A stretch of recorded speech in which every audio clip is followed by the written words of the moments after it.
भक्तगण आज चलतु देखा पुरी श्रीमंदिर में किपरि महाप्रसाद प्रस्तुत कराए। प्रथमे एही दरभंगा साधारण अमुणिया चाउल को माटी पात्र फुटुवा गरम पानी रे सिजाइबा। सिझीगला परे एही चाउल को अन्न कुहाଯାଏ। एही अन्न को रोषेईशाला बाहर को नेला परे एहाको कुहाଯାଏ छेक।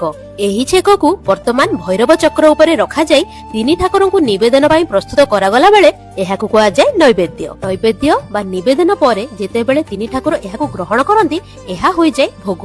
एहा परे शक्ति रूपा मां विमला को एही भोग अर्पण करागला परे एहा होई जाय महाप्रसाद।